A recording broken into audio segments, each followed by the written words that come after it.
বাড়িতে সবাই প্রচন্ড উত্তেজিত আমার ইন্টারভিউটা নিয়ে। এবার শুধু অপেক্ষা।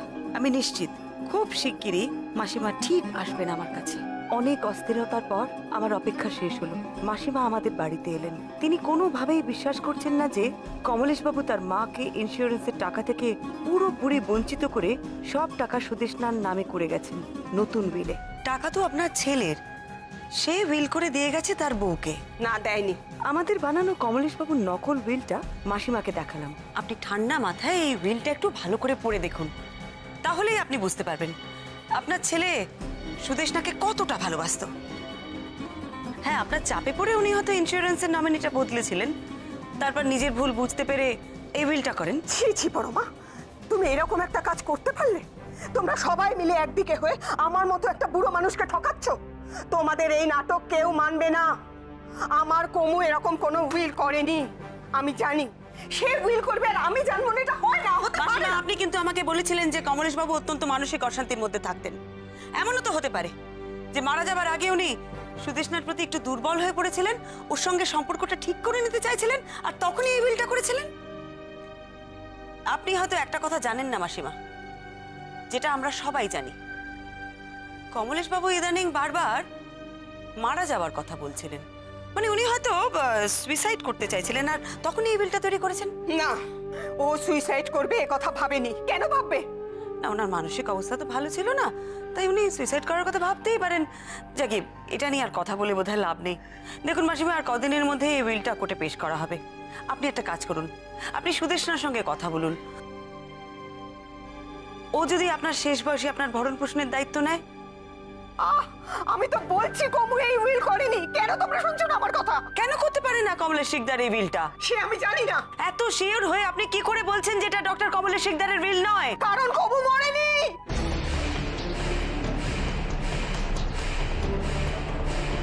মরেনি আমার ছেলে। এই সব কিছু তারই ঠিক করে। যাক, আপনি তাহলে নিজে মুখে স্বীকার করলেন যে আপনার ছেলে ডক্টর কমলেশ শিকদার মারা যায়। এই সব কিছু তারই প্ল্যান করা। ধন্যবাদ মাসিমা এই সত্যিটা আমাদের জানানোর জন্য।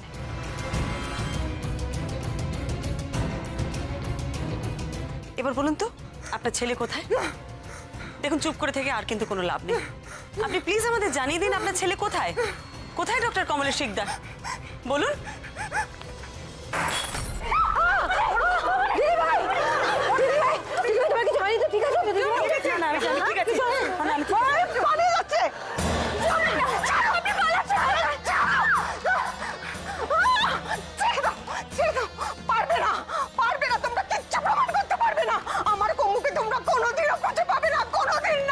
প্রমাণ করতে পারবো আর পারবো না সেটা প্রমাণ করার পরে বোঝা যাবে। এবার তাহলে আপনি বলুন মাসিমা, আপনার আদরের কমু কোথায়? কখনো না, কোনোদিনও না। বলবেন না? পুলিশের কাছ থেকে বেশি দিন লুকিয়ে রাখতে পারবেন না আপনি। পেট থেকে কি করে কথা বার করতে হয় সেই উপায় ওদের খুব ভালো করে জানা আছে। একটাই শান্তি যে আপনারা আর কোনোদিনও কাউকে ঠকাতে পারবেন না। এতদিন অনেক মানুষকে ঠকিয়েছেন আপনারা। অতগুলো টাকা নিয়ে আপনাদের গায়েব হয়ে যাবার প্ল্যান ছিল, কিন্তু আপনাদের সে স্বপ্ন তো আমি সত্যি হতে দিলাম না। অন্যায় শাস্তি তো পেতেই হবে মাসিমা। আপনার ছেলে টাকার লোভে একটার পর একটা মানুষের শরীরে পেসমেকার বসাতে থাকে, আর যখন সে বুঝতে পারে যে সে এবার ধরা পড়ে যেতে পারে, তখন সে মৃত্যুর প্ল্যানটা করে। এবার হসপিটাল থেকে যদি প্রমাণও হয় যে আপনার ছেলে অন্যায় করেছে, তারা কার এগেইনস্টে অ্যাকশন নেবে? জগতের চোখে আপনার ছেলে তো মৃত। সত্যি কমলেশ বাবু কিন্তু খুব সুন্দর প্ল্যান করেছিলেন। গঙ্গার পাড়ে গিয়ে ওই লোকগুলোর সাথে বন্ধুত্ব করেন যারা মর্গে কাজ করে। ওদের সাহায্য নিয়ে একটা বেওয়ারিশ লাশ জোগাড় করেন, তাকে কমলেশ শিকদার সাজিয়ে গঙ্গার জলে ফেলে দেন। তারপর আপনি এলেন আমার কাছে, আপনার দুঃখের কাহিনী শোনালেন। আমার সাহায্য নিয়ে আপনি কলকাতার বাইরে চলে গেলেন। কেউ কোনো রকম ভাবে আপনাদের কোনো সন্দেহই করবে না। শুধু একটা জিনিস আপনাদের হিসেবের মধ্যে ছিল না। সেই রাত্রে কমলেশের বন্ধু অনুপমের কমলেশকে ফোন করা। অনুপম যখন নাগপুর থেকে কমলেশের প্রাইভেট নাম্বারে ফোন করে তখন সে কলার টিউনটা শুনে। অনুপম ভাবে তার বন্ধু কমলেশই কথা বলছে। তারপরের দিন খবরের কাগজে সে যখন কমলেশের মৃত্যু সংবাদটা দেখে সে সোজা নাগপুর থেকে চলে আসে কলকাতায়। কাকতালীয়ভাবে আমার অনুপমের সঙ্গে আপনাদের বাড়ির বাইরে দেখা হয়, কথা হয়। অনুপম আমাকে অনেক কিছু জানায়। সে যখন আমাকে জানায় যে সে রাতে সে কমলেশকে ফোন করেছিল তখন থেকে আমার সন্দেহ হতে শুরু করে। আর তারপর আমার কাছে পরিষ্কার হয়ে যায় যে অনুপম বা সুদেষ্ণা কারোর সাথেই আসলে কমলেশের কথা হয়নি। তারা দুজনেই শুনেছিল ওই রেকর্ড করা কলার টিউনটা।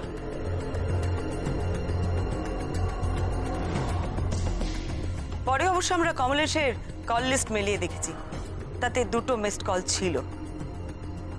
আপনাদের গোটা প্ল্যানে কোথাও অনুপম ছিল না, কিন্তু হঠাৎ করে চলে এসে অনুপম সব রহস্যের সমাধান করে দিল। তুমি যত ইচ্ছে পাচ্ছে কথা বলতে পারো, কিন্তু তোমার এই কথা তুমি কোনোদিনও প্রমাণ করতে পারবে না, কোনোদিনও না। এই যে আপনি এতগুলো লোকের সামনে বললেন যে আপনার ছেলে বেঁচে আছে, তাতে আর কিছু প্রমাণ হোক না হোক কোর্টে এটা প্রমাণিত হবে যে ডক্টর কমলেশ শিকদার এখনো জীবিত। এরা সবাই কোর্টে দাঁড়িয়ে সাক্ষী দেবে। আর তাতে কি হবে বলুন তো মাসিমা? ইন্স্যুরেন্সের অতগুলো টাকা কেউ পাবে না।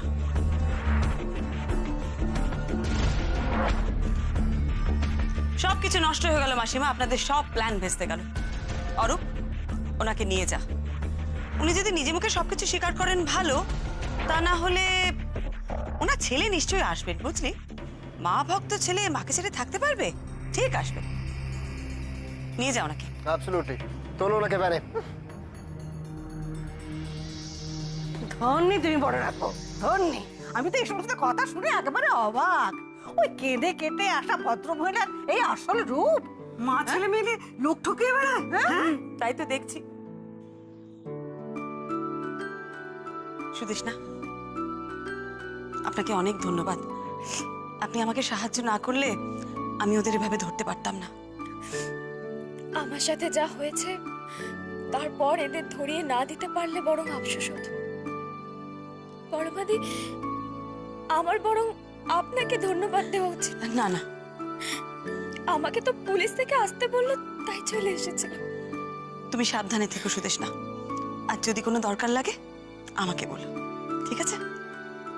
আসি। এসো। এই অরূপ, তুই কোত্থেকে এ সময় বাড়িতে এলি বলতো? আমি তো তোকে ফোন করে আসতে বলিনি। দিদি ভাই, ভাইকে আমি ফোন করেছিলাম। ওই লাবণ্য শিকদারকে দেখে আমার মনে হচ্ছিল না কিছুটা গন্ডগোল করবে। তারপর তুমি যখন বললে জল নিয়ে আসতে, দেখলাম যে ফ্রিজের উপরে তোমার ফোনটা আছে, তখনই ভাইকে ফোন করলাম।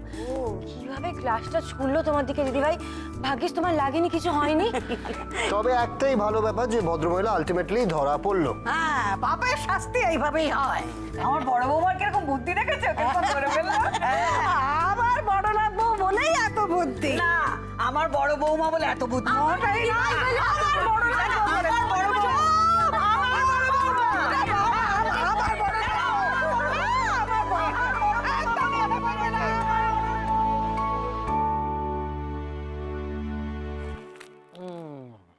কে থামলি কেন বল? তারপর কি হলো?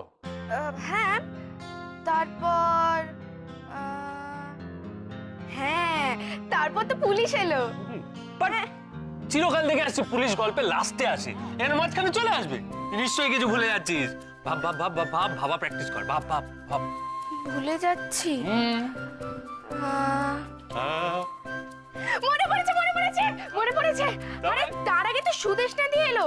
আর তারপর কি হলো জানিস? চলো। বৌমনির দিকে ওই লাবণ্য শিকদার একটা কাঁচের গ্লাস ছুড়লো। একটা গল্প গুছিয়ে বলতে পারিস না? নিয়ে এলাকাতে গ্যাস ছিল, মানে কোনো জিনিস তো আজ অব্দি গুছিয়ে বলতে পারলি না। এই শোন, আমি ঠিক করেই বলছি। আর তোরা মাঝখানে এত কথা বলছিস না, আমি সব গুলিয়ে যাচ্ছে। বলবাই না তোদেরকে, যা তো। হ্যাঁ, বলতে হবে না তো। এত বড় একটা ঘটনা ঘটে গেল, আমাদের একবার জানানোর প্রয়োজন মনে করলো না। কি রে তুই, একটা ফোন তো করতে পারতিস। কি স্বার্থপর রে। আর আমারও তো তখন অফিসে লাঞ্চ ব্রেক চলছিল। মানে একটা যদি খবর দিতিস কেউ, আমি বেশ এসে খেতে খেতে লাইভ গোয়েন্দা গল্প দেখতে পারতাম। আশ্চর্য। অপদার্থ কোথাকার। আরে আরে, এ কি? তোরা তিনজন এখানে মারামারি করছিস? এই তো লেডি ফেলুমিত্তির হ্যাজ কাম। শোন বৌদি, মিমি না গল্পটা একদম গুছিয়ে বলতে পারছে না, আমাদের পুরো ঘেঁটে দিচ্ছে। পুরো। দেখ, আমাদের একটা বিষয় নিয়ে কনফিউশন আছে যে তোর কি করে মনে হলো যে লোকটা আসলে বেঁচে আছে, মরেনি, এটা বলতো। ওর বাবা ওই একই কথা আমি আর বলতে পারছি না। হ্যাঁ? না, আমার আর ভালো লাগছে না। তোরা সবাই নিচে যা, নন্দা সবার জন্য পয়লা বৈশাখের বাজার করে এনেছে। তাই আমার জন্য কি এনেছে? সেটা নিচে গিয়ে দেখো না সোনা। ঠিক আছে। হ্যাঁ আমিও যাই, দেখি আমার কি পাওনা গন্ডা হলো। দেখ এই বৌদি, দেখ নন্দা তো আমার সাইজের জামা কাপড় খুব একটা খুঁজে পায় না বাজারে। আমার হচ্ছে আমার জন্য একটা তাঁবু এনেছি, বুঝলি? আমি গিয়ে ওটা খাটিয়ে শুয়ে পড়ি।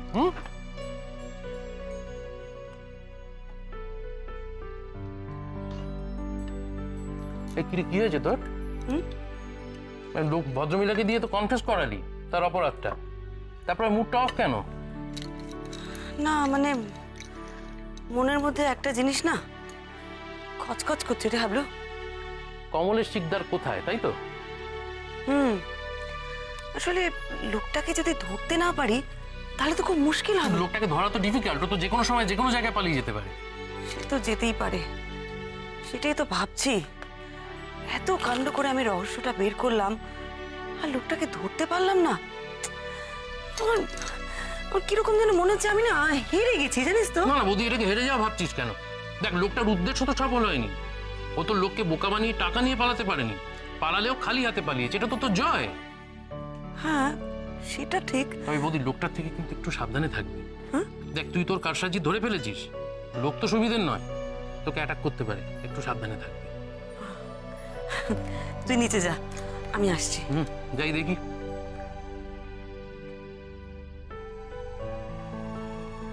পালিয়ে যাবে কমলের শিকদার? এত কিছু করেও আমি ওকে ধরতে পারবো না? দেখুন, ওর মা কিন্তু স্বীকার করেছে যে তার ছেলে এখনো বেঁচে আছে। তাহলে তাহলে কোথায় কমলের শিকদার? কি করছে এখন? মা, আপনাকে আর একটু চা দিই? না গো, আমি আর চা খাবো না। আচ্ছা বাবা, আপনার চা। ঠিক আছে। আজকে না আমরা স্কুলে যাব না, যা গরম পড়েছে না। ঠিক বলেছিস, খুব গরম। তোদের স্কুলে ছুটি পড়ছে কবে? ও অনেক দেরি আছে। বম্মা, আমার না পেটটা খুবই ব্যথা করছে। পেট ব্যথা করছে?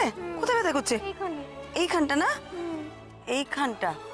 তাহলে তুমি আজকে উচ্ছে সেদ্ধ আর ভাত খাবে। না না মা, মা তুমি শোনো না, আজকে না আমরা স্কুলে যাব না। কেন? কোন আনন্দে যাবে না?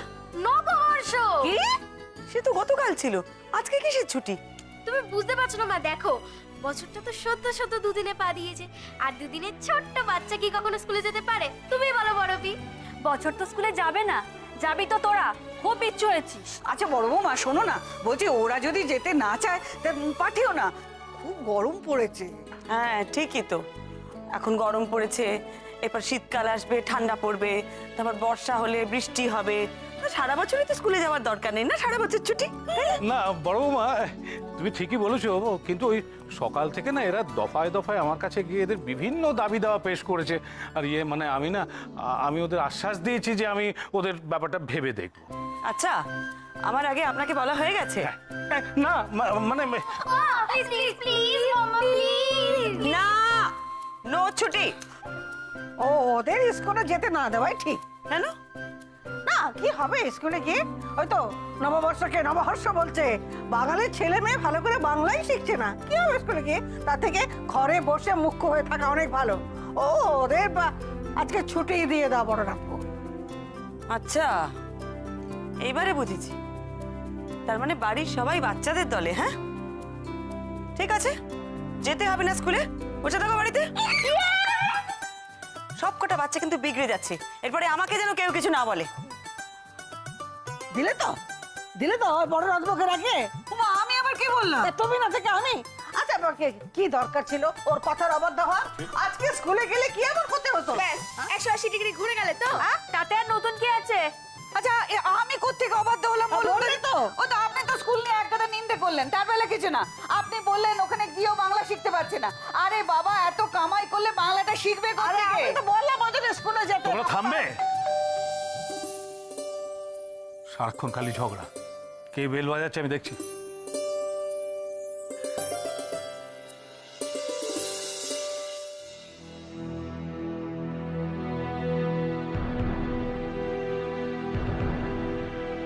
কাকে চাই? পরমা মিত্র আছেন? হ্যাঁ আছেন।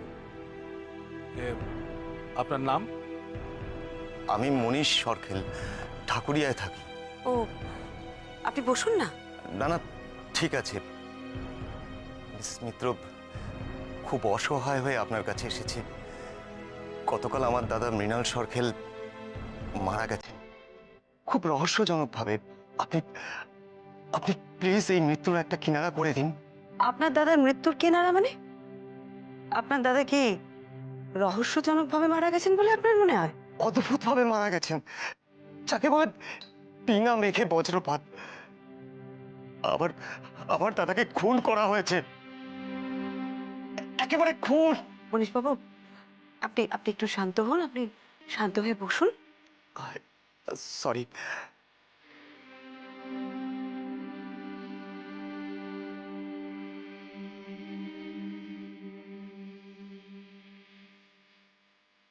কি হয়েছিল ঘটনাটা এবার বলবেন? বলছি, আগে আমাদের বাড়ির বিষয়ে বলি। আমরা ঠাকুরিয়ার মহারাজা রোডে থাকি। আমরা দু ভাই। বাবা আছেন, 75-এর উপর বয়স, মা নেই। দাদা একটা স্কুলের সিনিয়র টিচার, বৌদি আছে। দাদার মেয়ে অলির এই 7-8 মাস বিয়ে হয়েছে। আমার স্ত্রী অপর্ণা আর এক মেয়ে পুরী। ও সবে ক্লাস 2-তে উঠল। আর বাড়িতে লোক বলতে আমার এক বিধবা পিসি আছে। আপনি কি করেন? আমি পেশায় আর্কিটেক্ট। একটা ছোটখাটো ফার্ম আছে। বেশ, তা ঘটনাটা কি হয়েছিল? ঘটনাটা মানে গতকাল 1 বৈশাখ। বাড়িতে সবাই ছিল। অলি শ্বশুরবাড়ি থেকে জামাইকে নিয়ে এসেছিল। বিকেলে দাদা কুড়িকে নিয়ে এই বাড়ির সামনের পার্কেই বেড়াতে গিয়েছিল। ওটাকে পার্ক না বলে মাঠ বলাই ভালো। ওখানে বিকেলে এমনিতেই প্রচুর লোক হয়। আসলে বাড়ির আশেপাশে ফাঁকা জায়গা বলতে ওটুকুই। বড়রা ক্রিকেট ফুটবলও খেলে, বাচ্চারাও খেলছিল।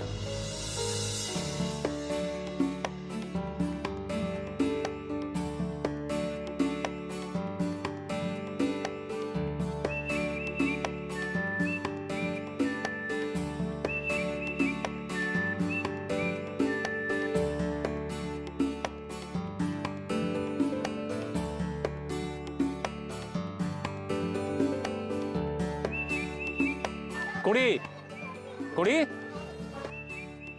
আর নামা, এবার চল বাড়ি।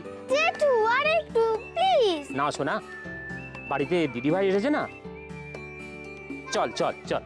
জেঠু দাঁড়া, তুমি না খালি চলো চলো করছো। দেখ, খেলা তো রোজই আছে, বড়দি ভাই কি রোজ রোজ আসবে? জেঠু চলো মা,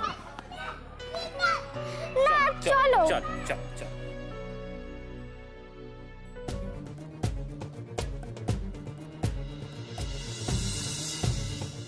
কি হলো, আবার ভয় লাগলো নাকি? জেঠু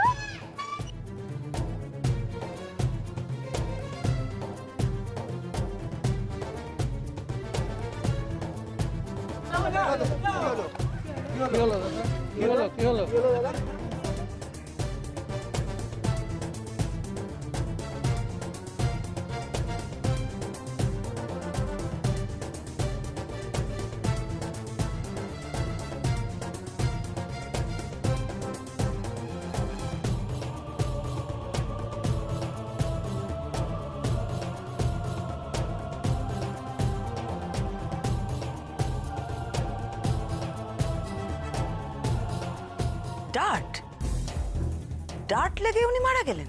হ্যাঁ, পার্কের সবাই ধরাধরি করে দাদাকে বাড়িতে নিয়ে আসলো। আমরা ডাক্তার ডাকলাম, কিন্তু ততক্ষণে সব শেষ। আচ্ছা, ওখানে মানে ওই মাঠে কোথাও কি ডার্ট প্র্যাকটিস চলছিল?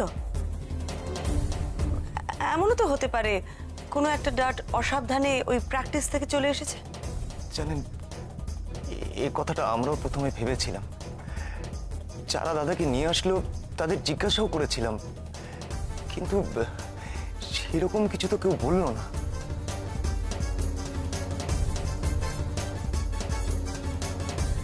আচ্ছা, ওনার ঠিক কোথায় লেগেছিল? এখানে এখানে একটা ফুটো থেকে চুইয়ে চুইয়ে রক্ত পড়ছিল।